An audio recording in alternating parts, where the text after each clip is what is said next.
So is mind games the next big thing in niche perfumery? Let's review Grandmaster and find out.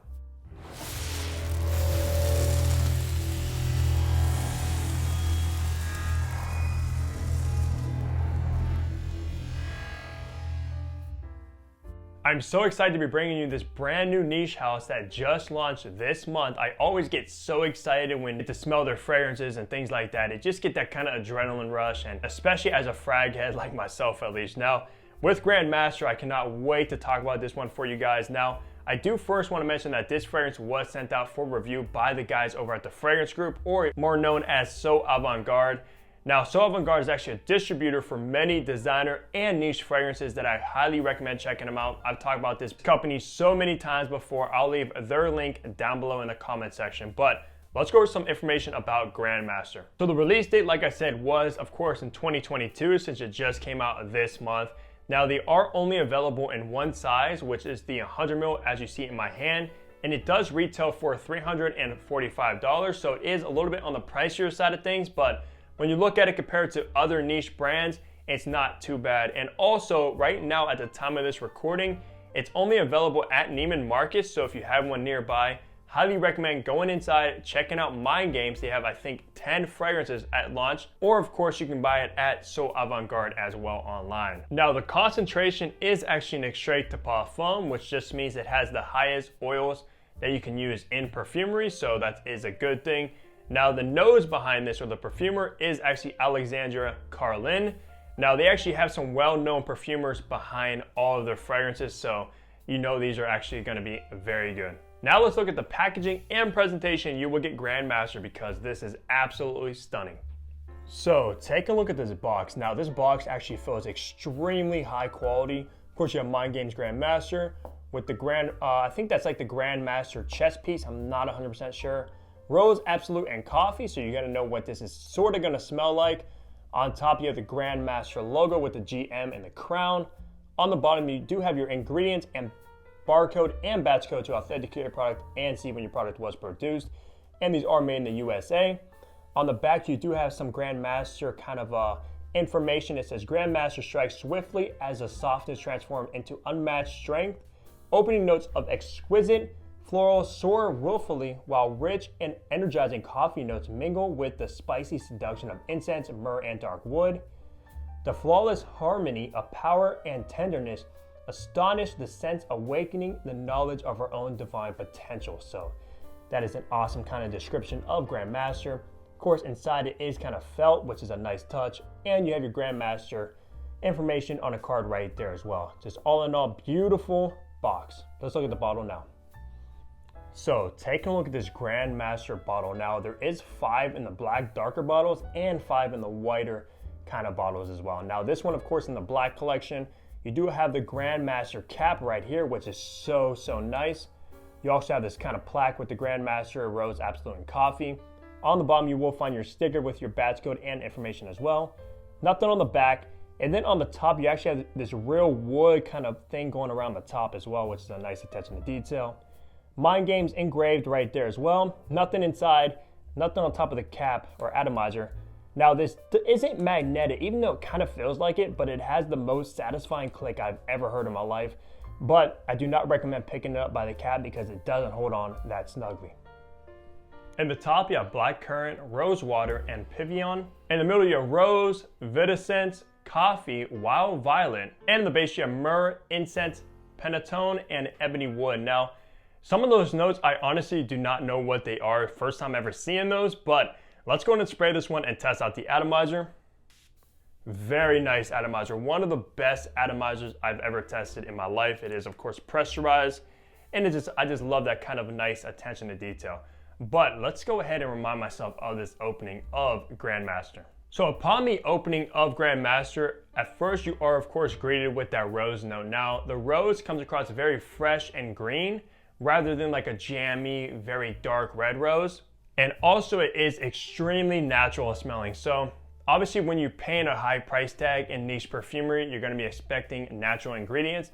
And this one honestly blew me away when I first smelled it. I was like, wow, that is gotta be one of the highest quality roses I've ever smelled before. Now, of course, you also have that black currant and the other note, I think it's like pavillon or something like that, which I'm not even sure what that note is, so I don't know how that smells.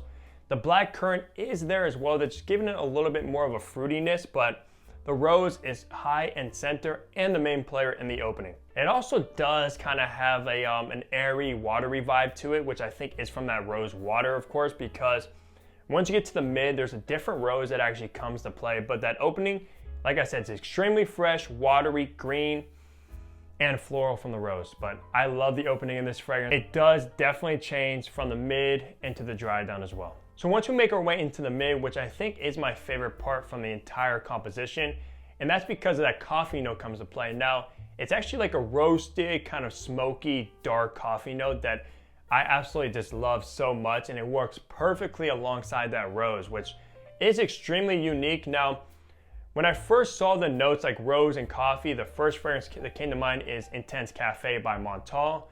But by the way, that fragrance smells nothing like Grandmaster at all. It definitely does take its own route. And that's what I respect so much about Mind Games, because the two that I own are completely unique fragrances that I've never smelled anything like them before. That is awesome that they came out with 10, even though I haven't tried all 10, but I'm assuming all 10 are gonna be unique creations, especially from the notes. Like some have popcorn in them, which I've never seen before, and I definitely want to check that one out, probably next as well. But yeah, you also do get a different rose that comes into play that is actually more of that red, kind of luscious, jammy rose alongside the coffee note. So as we make our way into the base, which does take quite some time to finally get there, you are actually left with a very nice, warming, resinous, woody base, and a slightly smoky, but I think that smokiness is coming from the incense alongside that smoky, kind of roasted coffee note, which does last pretty much the entire length of the fragrance, which is nice. You also do get that myrrh, which is probably one of my favorite resins in perfumery as well. I love myrrh. It can come across cozy, it can come across sweet, and it's done very nice in here. And you also have that ebony wood as well, which is probably the darkest wood in fragrances. There's something about ebony wood. It smells like a very dark wood, not like a cedar wood, definitely not like a sandalwood or even oud.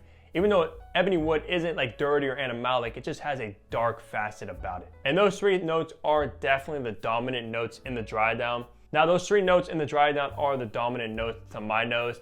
And I just love how this fragrance changes. From the opening, you have that fresh, green, watery rose, which dries down to the mid. You get a dark, kind of red, luscious, jammy rose alongside a smoky, roasted coffee note. And in the base, you're left with that warm, resinous, and woodiness as well. And it just all works perfectly blended together. This is definitely niche perfumery at its finest, 100%. So let's talk about the seasons and occasions to best wear Grandmaster. Now, to me, this definitely is more so like the spring, fall, and winter rather than the summertime. Do not wear this one in the summer.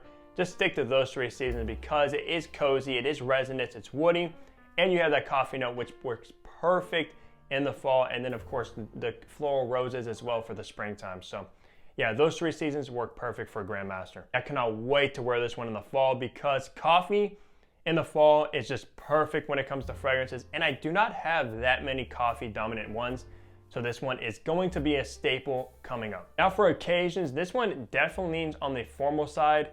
I can see this one being dressed up for sure, even though you still could dress it down if you're going to like a coffee shop doing some work or something like that, it worked good for as well. But it is more suited on the formal side because it does come across as sophisticated.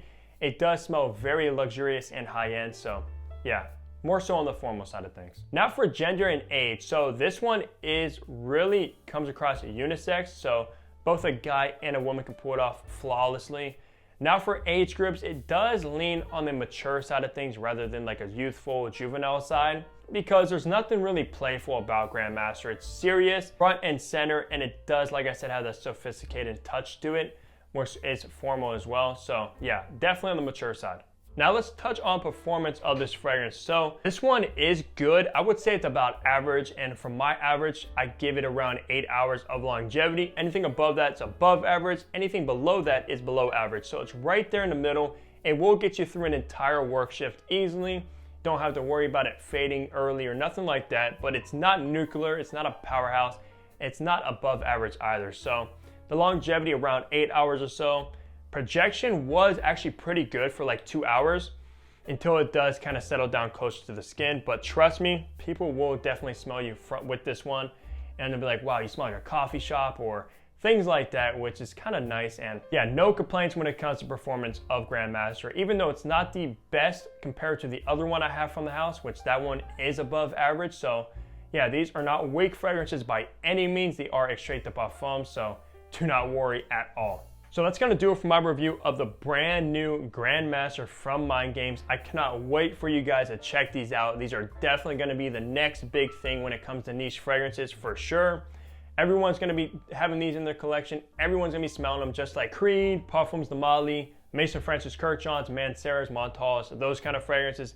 These are, like I said, gonna be the next big thing. But let me know down below if you actually went into Neiman Marcus yet and tried these fragrances, or if you're looking forward to them, and which one stands out the most from you from their entire collection so far. But as always, leave a like on the video if you enjoyed it, subscribe if you haven't already, and I'll catch all you guys in the next fragrance upload. Take care, everybody.